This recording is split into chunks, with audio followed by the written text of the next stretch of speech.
Arizona's sports station.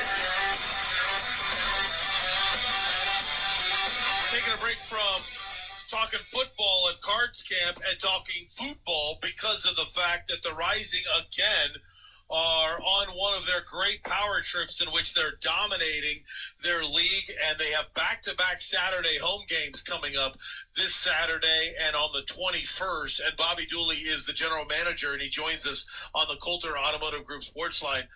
Bobby, good morning. All the hype and excitement about moving into a new building, and then at the beginning of last year, you didn't have fans. And I know they started to sprinkle it near the end, but what's the atmosphere been like at home this year when you actually are able to put people and butts in the seats once again? Well, first off, good morning, gentlemen. Thanks for having me. Morning. And of course. The season's been good. It's been the new home, the relocation in the off season. Of course, we started the year off with no fans, and then we're able to pick that up here in late June and July, and we're excited about the fall when the weather cools down a little bit. But our fan support has been fantastic. It's why the players sign here. We have the best fans in the league, and not to mention all the amenities that Phoenix and Arizona has to offer. So having fans back gives us that home field advantage, and hopefully we can do something that we've yet to do. We've made it to the final twice in the last 3 years. One we lost, one we were unable to complete the game. You would have won last year, let's just say it now. We'd like to think so, but that trophy's still not in our trophy case, so hopefully we can pull that off in front of our home fans this year. Bobby, I mean this in a serious question right here, and I'm going in a direction I want to follow up on this, but why is soccer the most popular sport on the planet? It's incredible. I was just reading yesterday with Messi signing with PSG in France, that PSG picked up 4.5 million followers on Instagram just yesterday. And that's more than nearly every NFL team here in the U.S. I mean, it's a sport that has no language barriers. It's a sport that, to get in and play, and people all over the world, it's easy to understand. It brings people together. And, you see the numbers increasing. You see the accessibility, whether it's on the digital platforms or on standard television now. You see the growth of the video game. Shoot, even the playing cards now, people are going crazy to get the playing cards. So it's phenomenal to see the growth of the sport, and in particular the growth here in the United States. The World Cup's coming here in 4 years, and the number of kids playing the sport continues to grow. So, I dropped my kids off at school this morning, and you're seeing more and more, not just Phoenix Rising jerseys, but soccer jerseys from around the world. So it's very exciting to be a part of that here. I got my own thoughts on this, but again, here comes the follow-up. How can this sport be so popular when there's so little scoring? Well, the world just needs to watch more Phoenix Rising games, because we're leading the league in goals, and we got a plus 25 goal differential, and our head coach Rick Shantz, he's put some pressure on the guys. We want to score 100 goals this year, so we're a little short of the pace. We're averaging about 2.5 goals a game right now. So I can tell you that that we play a very exciting brand of soccer, and if more coaches want to take the risk and play a style like Phoenix Rising, you'll probably see some more goals across other games around the world. Talking to Rising General Manager Bobby Dulle here with Doug and Wolf. I read I think I have this right, reading our own Jake Anderson at ArizonaSports.com. I couldn't believe this, that your 4 and 5 speak different languages. Is that true? How in the world do centerbacks play if they can't talk to each other? No, it's interesting. We got, I think, first off, when we start the year, we're trying to be too deep across the board, and it's very competitive, and we have an identity. I think that's the most important thing is for a club to establish what they want to do, how they want to play, and then get players the right character and that are bought in and want to compete every day.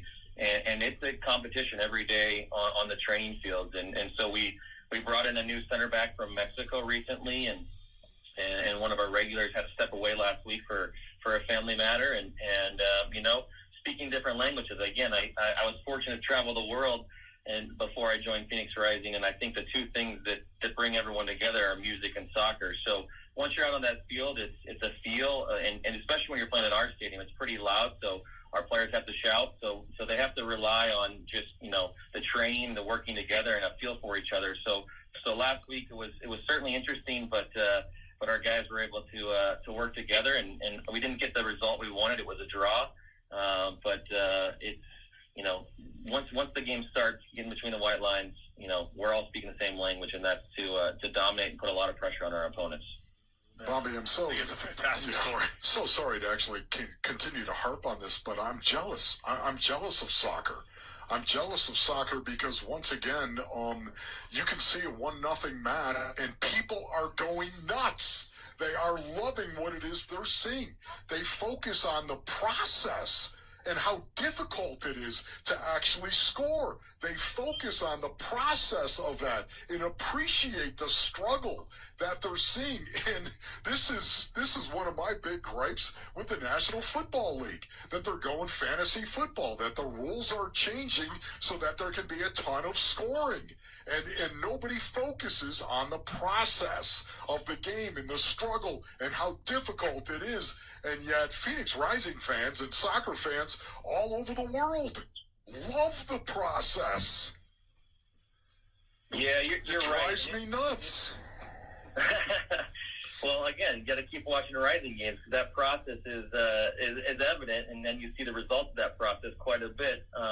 But the passion for the sport around the world, I mean, it's amazing. I've been fortunate to travel and see it and go to matches around the world and see the emotion. I mean, if it didn't give you chills, watching some of those Euros games and seeing the Italian national team, when the national anthem is played, just the pride. Oh, Bobby, when they go national, I'm telling you right now, it is a full-on lock-in. I love it. The World Cup is one of my favorite things to watch. Yeah, no, it's fantastic. That's why I'm so excited for it to come here to the U.S. Again, and it was here in '94, and again, coming in 4 years, and you're seeing more and more professional teams pop up in different parts of the country, and every community has different reasons, different teams, and they do different things, and that's why it's so unique when we get to travel and play and see how teams march the match or how they support or what they chant. It's fantastic. The passion for the sport for 90 minutes.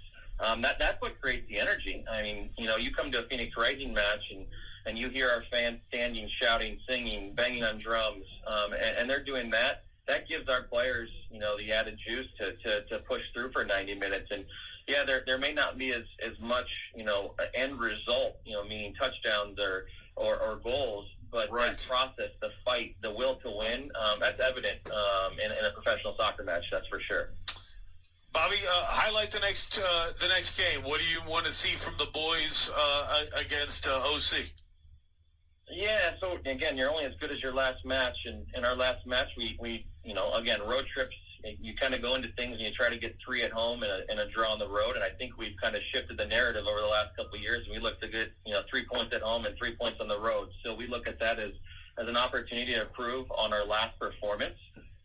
We again, I've been scoring a lot of goals. We've been doing really well as far as giving up very few goals. We're second in the league in shutouts. So for us, it's a response. We're playing Orange County for the first time. It's always a tough matchup against Orange County. Some of my best memories at Rising have been playing those guys. So every team steps up another level. When they play Rising and when they get to come here and play in a beautiful stadium with great crowd support. So it's a matter of our guys, as with anything, we like to try to punch people in the face from the get-go. So we need to start first 10, 15 minutes, come out high energy, and hopefully get a few goals and then not let up. So high intensity, high energy, and a tough matchup. Interdivision, we're sitting atop the division right now, so hopefully we can continue to create some distance and hopefully secure some home field advantage ultimately into the playoffs. Once again, they're in first place. You can go to phxrisingfc.com and get tickets for the next 2 Saturdays and see what you guys want. You guys are 11 points up. I don't have the schedule or the standings in front of me. Is that right? Yep.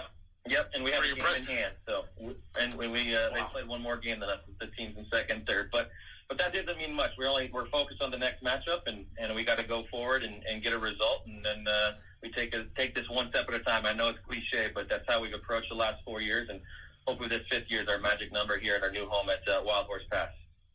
Congratulations on what you built. Good luck. Thanks, gentlemen. There's Absolutely. There's Bobby Dulle joining us on the Coulter Automotive Group Sports Line for your next pre-owned Cadillac. Get a Coulter Cadillac courtesy vehicle at CoulterCadillacTempe.com. Experience the difference. You kept hearing him reference to 3 points, 1 point, and his frustration if you didn't know what happened. They played Las Vegas, and they're up 2-1. If you're a Rising fan, you'd have to give me the minute. I don't have it in front of me, but it was like the 85th minute, 83rd minute, something like that. But late in the game, they gave up a goal, so you go from 3 points in the standings to 1 point in the standings for a 2-2 tie, which in soccer is called a draw, and you just lost 2 big points that were just handed to you on a late goal, and that was a source of frustration for a lot of them, and it's cool they took it that personal. Coming up next, everything that happened in special teams work right now, today's practice, and